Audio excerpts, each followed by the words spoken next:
अस्सलामुअलैकुम दोस्तों, आज मैं आपको बताऊंगा सिलाई मशीन के main part tension post assembly के बारे में। सबसे पहले इसका ये वाला मेन पार्ट इसे टेंशन पोस्ट सॉकेट बोलते हैं। इसके अंदर टेकअप स्प्रिंग लगता है और टेंशन पोस्ट इसके अंदर लगती है और ये फिटिंग बॉडी के अंदर होती है। फिर आता है ये टेकअप स्प्रिंग। इसकी वर्किंग में आपको बताता हूँ ये कैसे करता है और बाद में इसकी फिटिंग। तो ये देखिए, इसने धागे को टेकअप करवाना होता है और इसके अंदर वाली साइड पे एक लॉक बना होता है जो टेंशन पोस्ट को रोक के रखता है।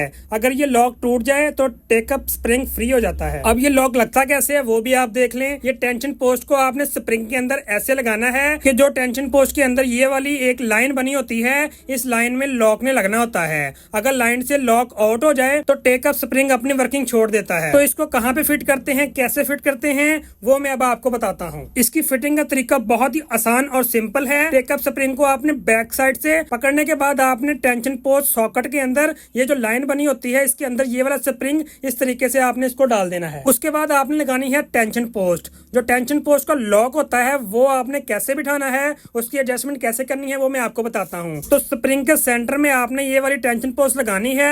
लगाने के बाद आपने इसको लेफ्ट राइट मूव करना है। मूव करने के बाद इसकी फिटिंग जो है वो बैठ जाएगी। अब आपने इसकी स्प्रिंग की सेटिंग करनी है। अगर इसको आप लाइन के सेंटर में रख के टाइट करते हैं फिर भी ये हाफ वर्क करेगा। इसकी राइट पोजीशन पे इसको सेट करने के लिए आपने टेंशन पोस्ट सॉकेट के बिल्कुल राइट साइड पे जो लाइन बनी होती है वहां पे स्प्रिंग को टेक लगा के आपने टाइट कर देना है। और अगर आप इसको टेक लगा के राइट साइड पे ज्यादा मूव करते हैं तो स्प्रिंग बहुत ज्यादा हार्ड हो जाएगा। आपकी मशीन बार बार धागा तोड़ेगी और स्प्रिंग भी बहुत जल्दी टूट जाएगा। इसलिए स्प्रिंग को बिल्कुल नॉर्मल रख के आपने फिर इसको टाइट करना है। इसीलिए स्क्रू को टाइट करते हुए आपने किसी भी जगह पे रख के यानी कि टेक लगा के ये हिले ना, उसके बाद हाथ पे भी ना लगे, तो आपने इसको फुली टाइट करना है। तो इसे कहते हैं थ्रेड टेंशन डिस्क। ये दो तरह की होती है। आपने इसकी फिटिंग जो है वो इसी पोजीशन पे करनी है कि जो प्लेन वाली साइड है वो सामने आए और जो दूसरी डिस्क है वो प्लेन वाली साइड बैक साइड पे करनी है आपने, क्योंकि इन दोनों डिस्क के अंदर धागा चलता है। अब करते हैं थ्रेड टेंशन डिस्क प्रेशर की फिटिंग। तो इसकी दो साइडें होती हैं, एक साइड अंदर को होती है और एक साइड बाहर को उभरी हुई होती है। और जो साइड बाहर की तरफ उभरी हो वो आपने ऊपर वाली साइड पे रख के फिर इसकी फिटिंग करनी है। ये डिस्क प्रेशर फिट करने के बाद आपने लगाना है इसका टेंशन स्प्रिंग। टेंशन स्प्रिंग ना तो बहुत सारा हार्ड होना चाहिए और ना ही ज्यादा नरम होना चाहिए। टेंशन स्प्रिंग फिट करने के बाद आप लगाते हैं रोटेटिंग स्टॉपर। इसकी भी दो साइडें होती हैं, एक प्लेन और एक कट वाली। कट वाली साइड आपने बाहर रखनी है। उसके बाद लगाते हैं टेंशन नट। टेंशन नट के अंदर वाली साइड पे कट लगे होते हैं, वो इसलिए कि जो रोटेटिंग स्टॉपर होता है वो टेंशन नट के साथ कट दोनों मैच होके टेंशन नट को एक जगह पे स्टक रखते हैं ताकि चलते हुए टेंशन नट लूज ना हो जाए और चलती हुई मशीन दाना ना दे। और सम टाइम टेंशन नट लूज हो जाता है तो उसको ठीक करने का जो तरीका होता है वो ये है कि नट आपने लूज करना है और स्टॉपर आपने उतार के टेंशन पोस्ट के अंदर जो कट बना होता है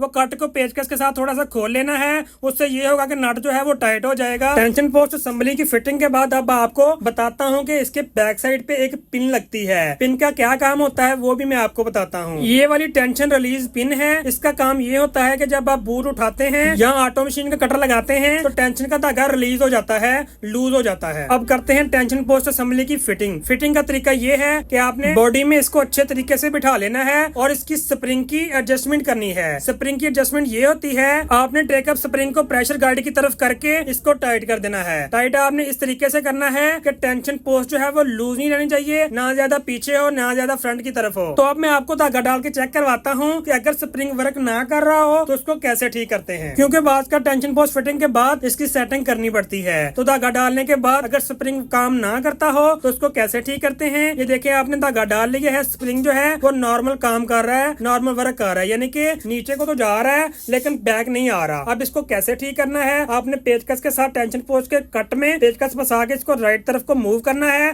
स्प्रिंग जो है वो थोड़ा सा टाइट हो जाएगा और वर्किंग में आ जाएगा। यहाँ पे इसकी सेटिंग जो है वो बिल्कुल ओके हो चुकी है, बिल्कुल परफेक्ट हो चुकी है। अगर आपको वीडियो अच्छी लगी तो लाइक कर दें और ऐसे ही वीडियोस देखने के लिए हमारा चैनल सब्सक्राइब कर दें और बेल आइकन के बटन को प्रेस कर दें ताकि आपको आने वाली वीडियो आसानी से मिल सके। अल्लाह हाफिज।